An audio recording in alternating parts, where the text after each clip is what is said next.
Welcome to Underworld UK, where Britain's darkest stories are brought to light. From the gritty streets of Gangland, London, Liverpool, Manchester and Birmingham, from Curtis Warren to the Cray twins to county lines and modern-day true crime, we cover everything. Bringing you new videos every week. Subscribe so that you'll be notified when the next video is put out. Today, we are looking at one of the UK's most brutal gangland characters.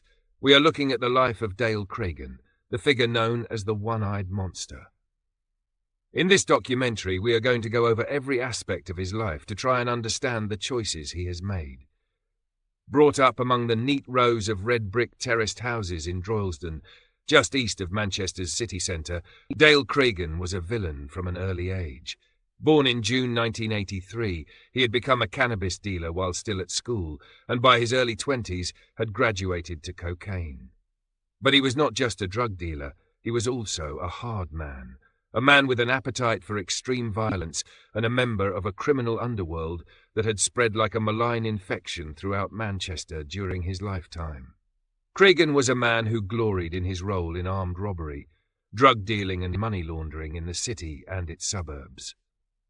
The thin-faced Cregan, whose wiry body concealed the viciousness in his heart, also cut a threatening figure, as his left eye had been so badly injured that he had replaced it with a black glass one, giving him a look of particular malevolence. He would tell his friends that he had lost the eye during a fight with a man with a knuckle duster on one of his regular trips to Thailand, but the police believe it was forcibly removed by a member of a rival gang in Manchester as a punishment for Cregan disrespecting them. That was the company he kept and flourished in. Indeed, it was a fight between two rival gangs in East Manchester that launched Cregan on the killing spree that would see him kill not one but two unarmed, uniformed women police constables on a bright September day in 2012. Cregan's journey to those killings began in his native Droylsden, in a pub called the Cotton Tree just 5 months earlier. It was there in early May 2012 that a fight broke out between two of Manchester's crime families, the Shorts and the Atkinsons, a fight over the Premier League success of the East Manchester team of Manchester City at the expense of their Southwest Manchester counterparts, Manchester United. There had been a feud between the two families since 2001. It started when one of the younger members of the Atkinson family, Leon Atkinson, hit David Short in the face for looking at him. That ignited a sustained, violent tension between the two families. We had another fight after that, Leon Atkinson admitted later. I had a fight with one of their nephews, two of their nephews. My brothers had fights with his cousins or nephews. But the feud escalated significantly in September 2003, when Leon Atkinson's father, Francis, reportedly had his left kneecap blown across a pub. Not long afterwards, David Short was run off his bike and his throat was cut, though he survived. The Short family became convinced that the man they called Leon Atkinson's right-hand man, Dale Cregan, was responsible for the attack. Even so, an uneasy truce had been called when Leon Atkinson and David Short shook hands in Manchester's Arndale Centre in 2008. We just said there was no use in fighting, Atkinson was to say later.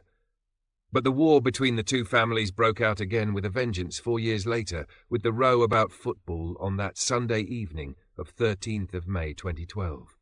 It began when Teresa Atkinson, the matriarch of the crime family, threw a bottle at a member of the Short family, Raymond Young, who promptly slapped her in response. Mrs. Atkinson warned him fiercely, "I'm going to get my boys. You're all dead." The telephone records show that she did indeed call her son Leon and another son a few hours later, and they also showed that the following morning Leon Atkinson spoke to his mother again before contacting Dale Cregan. 12 days later, on Friday 25th of May, the Short family and their friends once again gathered at the Cotton Tree pub in Droylsden. The Atkinson family had been planning their revenge for just such a moment. With the Shorts all inside the pub, and due to remain there until midnight, Cregan and two other men, Luke Livesey and Damien Gorman, known as Scarface, pulled up outside in a stolen car. Moments later, a man wearing a black woolen balaclava as a disguise entered the pub and let off a volley of 7 shots using a self-loading revolver. He killed 23-year-old Mark Short outright and wounded 3 other men, narrowly missing a 4th. By sheer chance, the head of the family, David Short, was in the toilet during the shooting and emerged unscathed, only to have his son die in his arms. Pieced together what had happened. Eventually, Cregan was one of several Manchester criminals arrested and questioned about the murder of Mark Short, but without clear proof he was released on police bail in early June. By that time, Cregan was living in fear of what the Short family might do to him, his partner Georgia Merriman and their 4-year-old son in response. But as May turned into June, and then July and August, Cregan decided to prevent the opposing crime family taking any revenge whatever. He resolved to kill David Short. "I couldn't get him out of my head," Cregan said later. "I thought if I kill him, maybe I will get a rest. He threatened my whole family. He told me the gloves are off. So I was always going to kill him." Even though the police issued 46-year-old David Short with 3 official danger-to-life warnings during those months, the crime family boss did nothing particular to protect himself. Indeed, he remained at his home address and went about his daily business as usual. That proved to be a fatal mistake, a mistake brought on both by his overconfidence that his own family would always protect him and his certainty that no one would dare to attack him. On Friday, 10th of August 2012, Dale Cregan proved him wrong. He and his friend Anthony Wilkinson emerged from a van parked outside Short's house in Clayton, Manchester, and burst in, chasing him through the house and out into the back garden, while firing at least 9 shots in the process. Cregan killed the crime family patriarch during the chase, but to make sure he was dead, he then shot him in the head 3 times and threw a hand grenade under his body, which duly exploded, effectively dismembering his fatally injured body. 10 minutes later, a second grenade was thrown at a house in nearby Luke Road, Droylsden, the home of a woman named Sharon Hark, although this time no one was hurt. The hand grenade was to become Cregan's grim calling card, as WPC's Fiona Bone and Nicola Hughes were to discover a month later. But the murder of David Short did not prick Dale Cregan's conscience.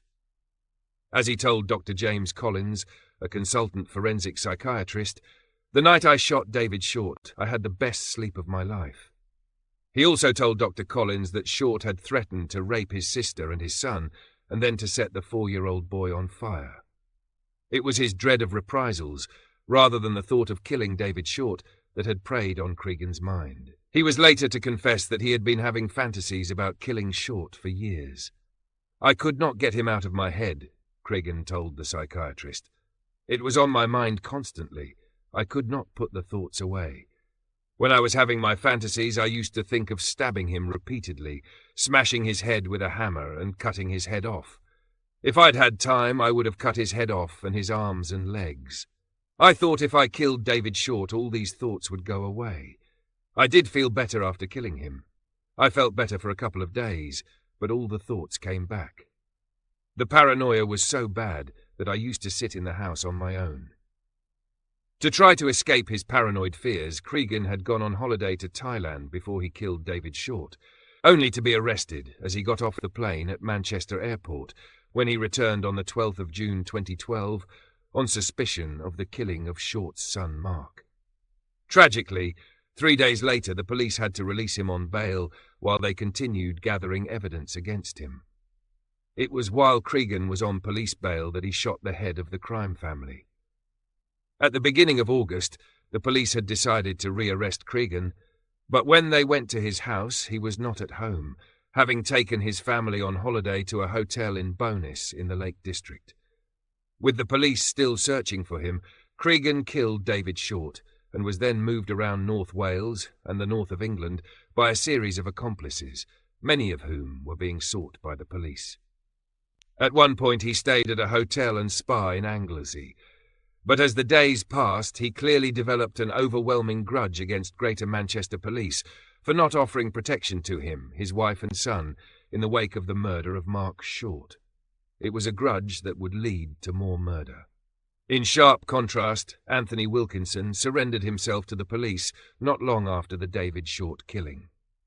But surrender did not suit Cregan's view of himself or his importance in Manchester. Instead, he decided to cement his celebrity in the local neighbourhood, which had protected him for more than 4 weeks, allowing him to visit local pubs and shops with impunity. He resolved to do so by committing a crime so vicious and brutal that it would ensure him fame in the Manchester underworld. At 10:14 on the clear, fresh Tuesday morning of 18th of September, 2012, Cregan, using a false name, called the police and said that someone had thrown a concrete slab through the window of his house in the midst of a burglary and had run off across the nearby fields in Mottram, Manchester. When the police told him that they would be sending officers to investigate, he said calmly, "I'll be waiting." The by now bearded Cregan had planned for the arrival of 2 uniformed officers whom he intended to kill. He had armed himself with at least 1 hand grenade and the same Glock pistol that he had used to kill David Short, although this time loaded with an extended magazine to accommodate more bullets. 2 female police constables, WPC Fiona Bone, aged 32, and WPC Nicola Hughes, aged 23, were dispatched to the address Cregan had given to the police, a vacant council house with its windows painted with whitewash so that no one could see inside. Irrespective of the fact that the officers were women and clearly unarmed, Cregan carried on with his plan. As the 2 climbed out of their police van and approached the front door of the house, he opened it and emerged brandishing the self-loading pistol. He then fired all 32 bullets in the magazine at them within a period of just 31 seconds, in a cold-blooded and utterly ruthless attempt to end their lives. One of Cregan's first shots hit WPC Hughes in the back as she turned away from danger, only to leave her paralysed on the ground near the front door. He then pursued her younger companion, WPC Bone, firing some 20 shots at her and killing her. At one point, she had bravely tried to use her taser gun to subdue Cregan, only to be killed before she could do so as a bullet penetrated her body armour and hit her in the heart. Cregan then returned to WPC Hughes, who was lying defenceless, unable to move, outside the house. He shot her in the head no fewer than 3 times, but he did not even leave matters there. Cregan then took one of his signature hand grenades and exploded it near her body, causing her yet further dramatic injuries. Both officers had been shot at least 8 times. Having achieved his dream and guaranteed his notoriety in Droylsden, Cregan obviously realised that he would be unlikely to escape detection. Even though he had considered taking a car ferry to Ireland. Desperate to avoid being caught up in a shootout with armed police, he drove himself to Hyde Police Station in Manchester in a stolen BMW, casually phoning his girlfriend on his mobile phone as he walked into the station and waited at the front desk to be arrested. Wearing a pair of blue shorts and a grey hoodie, he looked for all the world like a man without a care in the world. When a constable leapt over the front counter, recognising him instantly as the man wanted for the Short murders, Cregan said calmly, "I'm wanted by the police and I've just done 2 coppers." When asked if he was armed, he simply replied, "I dropped the gun at the scene and I've murdered 2 police officers. You were hounding my family, so I took it out on yous." He still had his mobile to his ear as the officer began to handcuff him, carrying on his mobile phone conversation with his girlfriend, seemingly oblivious to the 2 murders he had just committed in cold blood. It was the final public act of a vainglorious, ruthless killer, though Cregan did admit to the officers who formally arrested him later that afternoon, "Sorry about those 2 that have been killed. I wish it was men." He may have meant it, though I fundamentally doubt it, as Cregan had more than enough time to abort his attack when officers Hughes and Bone arrived at his door. It is far more likely that the ever-vain Cregan was being facetious. That certainly fits in with the description of him by a leading psychologist. Ellie Godsey, a consultant criminal psychologist, said after his arrest that Cregan displayed all the characteristics of a psychopath and may have killed the PCs because he wanted to go out in some sort of distorted blaze of glory. He added, "In the criminal underworld, there are not only people taken out because of turf wars and disputes, there is also a very strange moral code where people mustn't be offended. You must save face. Perhaps in some circles the murder of police has some sort of kudos attached to it. Grandiosity is central to the behaviour of psychopaths, Godsey went on, because usually their lives are quite pathetic, empty and meaningless, so they have to create a very distorted sense of their own self-worth. The other side of that is that other people are not important to them.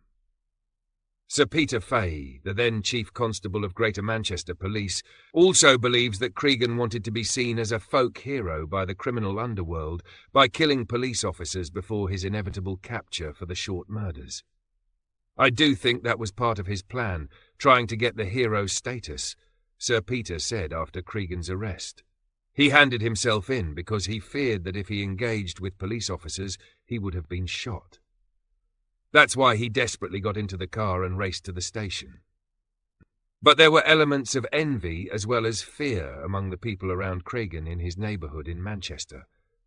As one local resident put it later, people like Cregan were living a lifestyle that was far beyond most people's means.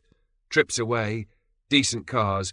I mean, it was pretty obvious what people are up to when you go to school or the nursery in the morning, and someone turns up in a 4x4 with a blazing suntan.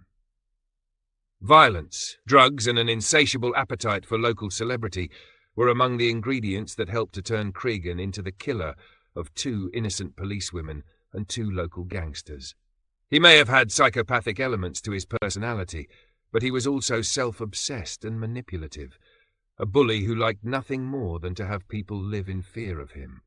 He could not bear to go unnoticed. That helps to explain why Cregan pleaded not guilty to 4 murder charges and 3 attempted murder charges when his trial opened at Preston Crown Court on the 4th of February 2013.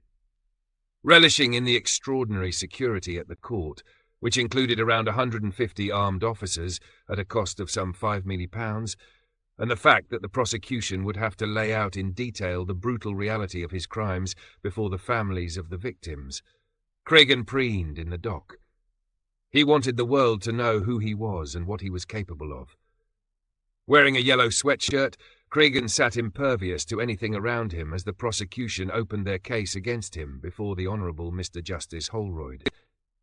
It was not until 4 days into the trial, significantly after the prosecution had detailed his ruthless killings of the 2 policewomen, that Cregan changed his plea from not guilty to guilty in respect of their murders.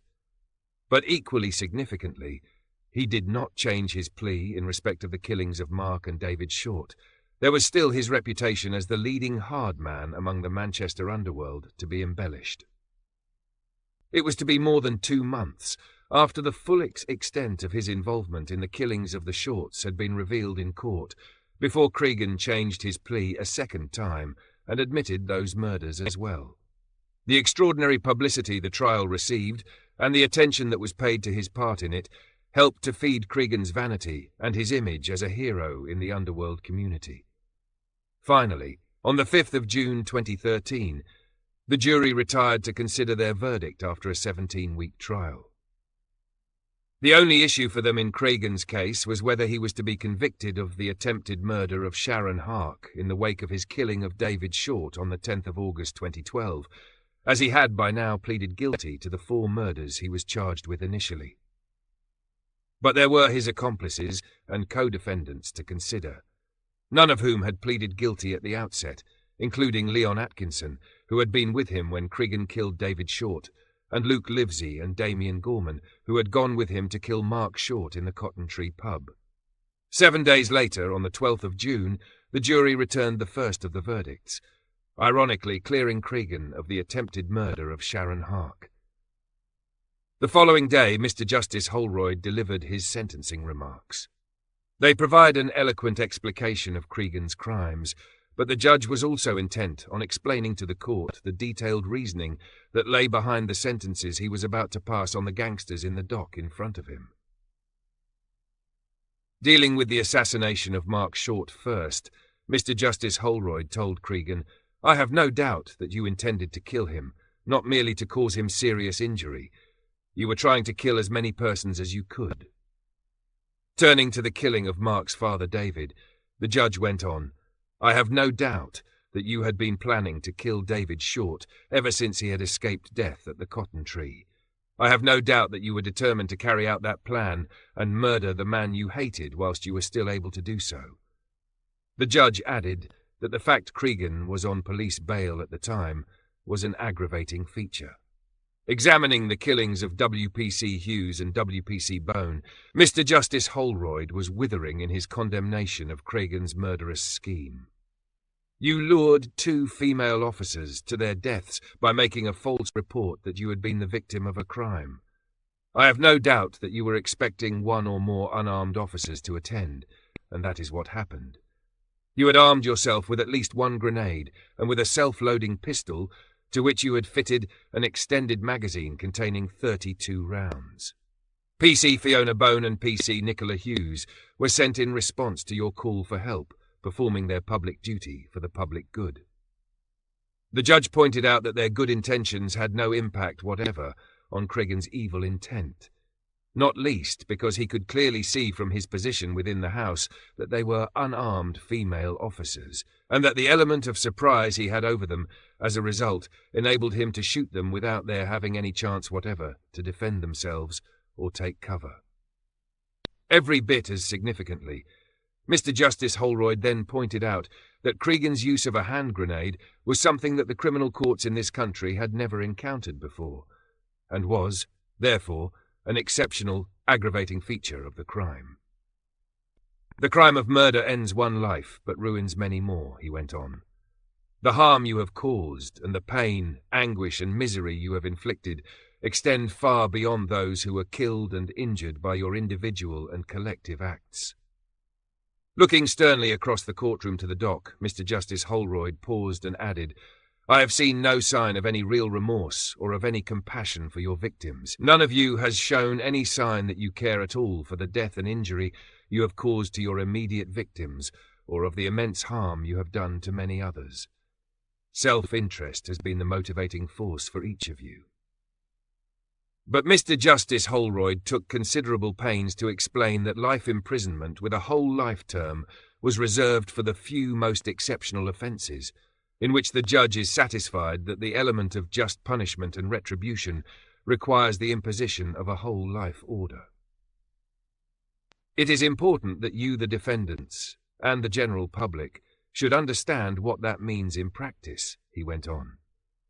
In one of the most precise and careful descriptions of sentencing the most dangerous and vicious offenders, and what exactly a life sentence for murder meant in the wake of the 2003 Criminal Justice Act, the judge carefully explained what a minimum term meant. If the court specifies a minimum term, you cannot be released until that minimum term has expired, Mr. Justice Holroyd said, but even then you will not automatically be released. You will not be released unless and until the parole board are satisfied that it is safe to release you into the community. That time may never come. Even if you are released on license, that is not the end of your sentence. You will remain subject to the conditions of your license for the rest of your life. If you reoffend, the Secretary of State has the power to order that you be returned to prison to continue to serve your life sentence until it is thought safe to release you again. The judge then went on to address the principal offender in front of him, Dale Cregan, and he made it abundantly clear from the outset that he felt his crimes were exceptionally serious and therefore warranted the harshest treatment. Parliament has provided a non-exhaustive list of categories of murder which will normally be regarded as being exceptionally serious, Mr. Justice Holroyd told him. One of those categories includes the murder of 2 or more persons where each murder involves a substantial degree of premeditation or planning. There can be no doubt that at least 3 of your crimes come within that category, but the full enormity of your offending extends even further. First, because I have no doubt that your guilty pleas were cynically timed to suit your own purposes and did not reflect any regret for what you had done. Secondly, because in your case, the overall sentence which must be imposed is dictated by the exceptional seriousness of your crimes. The aggravating features which I have mentioned lead inescapably to the clear conclusion that your offending is so exceptionally serious that the court must order that the early release provisions shall not apply to you. Cregan stood impassively in the dock as the sentence was passed, although there were gasps and muffled cheers from the public gallery when they heard that he would never be released from prison. But he smiled and shook hands with some of his fellow defendants when he was eventually led down to the cells. Mr. Justice Holroyd then went on to sentence his accomplices, the 9 other defendants. Luke Livesey, aged 28, and Damien Gorman, aged 38, had been found guilty of the killing of Mark Short at the Cotton Tree, though they had pleaded their innocence. Both were sentenced to life imprisonment with a minimum term of 33 years. Anthony Wilkinson, aged 34, who had taken part in the killing of David Short alongside Cregan, had pleaded guilty during the trial to murdering him, although he was cleared of the attempted murder of Mrs. Hark on the same day, and cleared of causing an explosion with a hand grenade. He was sentenced to life with a minimum of 35 years. Meanwhile, Leon Atkinson, aged 35, together with Ryan Hadfield, aged 29, and Matthew James, aged 33, had been cleared of the murder of Mark Short in the Cotton Tree and the attempted murders of 3 others in the pub. Francis Dixon, aged 38, was acquitted of the murder of David Short and the attempted murder of Mrs. Hark, as well as causing an explosion with a hand grenade. They received no sentence. Finally, Muhammad Ali, aged 32, was found guilty of assisting an offender, Dale Cregan. He was sentenced to 7 years' imprisonment. Outside Preston Crown Court, the families of both young women police officers explained to reporters how devastated their lives had been by their murder. Bryn Hughes, Nicola's father, said simply, "Our lives will never be the same again," and that his family would live with what Cregan has done every single hour of every single day for the rest of our lives. Speaking about Cregan himself, Hughes added, "He has lost nothing. He had already committed 2 murders and was destined for a lifetime behind bars. The family, on the other hand, were left with a life barely worth living without her. But he did not call for the reinstatement of the death penalty." Alongside him outside Preston Crown Court, Paul Bone, Fiona's father, explained that he had been told that it gets easier with time, but at this moment, every Tuesday lunchtime is difficult, as that is when our lives changed forever. He expressed his pride in his daughter's achievements and her service as a police officer, but he too declined to call for the reinstatement of the death penalty. In the wake of Cregan's sentencing, one friend of his family admitted, "He knows he'll never be freed from prison, and the enormity of what he did is starting to dawn on him. He is praying he dies early. He told his family, 'I'm not going to kill myself, but I wish I had cancer.' He's sorry for what he did. Whether anybody believes it or not is another matter." Cregan's mother, Anita, reflected that sentiment when she told the Manchester Evening News later, "Can I just take this opportunity to say sorry to the police and policewomen's families? That shouldn't have happened. I mean it from the bottom of my heart. My heart goes out to them. I've cried for them, but I didn't bring him up that way." So ended one of the most dramatic criminal trials in modern history, and certainly one of the most expensive, but it was certainly not the end of the story of Dale Cregan. No sooner had he been taken to the cells than he made sure that the world would hear more and more about him. By then, in Full Sutton Prison, near York, Cregan was demonstrating no remorse. Like David Bieber before him, he was demanding that he should be released from the solitary confinement that the prison authorities had decided was the best place for him. They had done so for his own protection, as there were persistent and apparently well-founded rumours in the jail and among the Underworld community in Manchester that a £20,000 payment was on offer to any offender who blinded Cregan's right eye permanently, thereby rendering him blind for life. Cregan ignored the threat and went on hunger strike, this time to support his demand that he be relocated to Strangeways Prison in Manchester so that he could be nearer to his family. By August 2013, he had achieved his transfer, but still Cregan refused to collaborate. He maintained his hunger strike in Strangeways, where he was again kept in isolation for fear of an attack by a fellow prisoner, and was eventually placed in the prison's hospital wing. In early September 2013, Cregan was transferred again, this time to Ashworth Secure Hospital on Merseyside, which houses prisoners deemed to be criminally insane. Moore's murderer Ian Brady was continuing to serve his sentence there. Brady had been on permanent hunger strike for several years, insisting that he wanted to bring his own life to an end. By the time Cregan arrived at Ashworth, he was reported not to have eaten for 5 weeks and was just lying on his bed all day every day without talking to anyone, be they inmates or staff. "His head has gone," reported a police source. "He can't take it anymore. He's not cocky anymore. What a difference in attitude." But Ashworth did not suit Cregan either.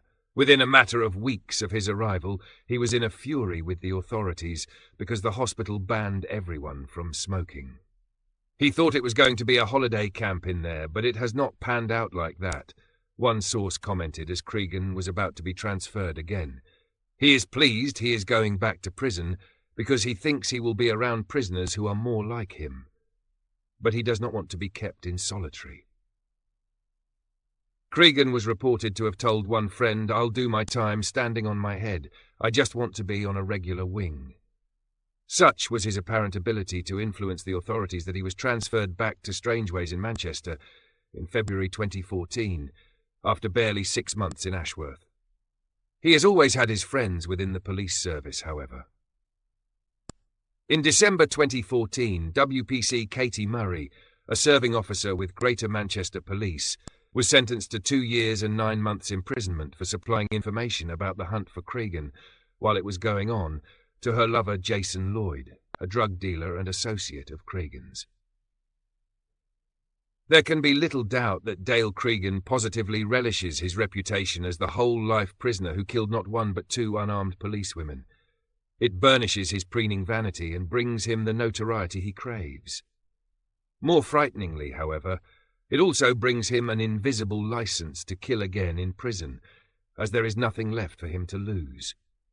That very fact underlines the dangers behind a whole life sentence, no matter how heinous the crimes he has committed, and places a great burden on the prison officers and staff, not to mention the other inmates who are in prison alongside him. It is perhaps significant that Cregan has, so far, declined to appeal against his whole life term of imprisonment.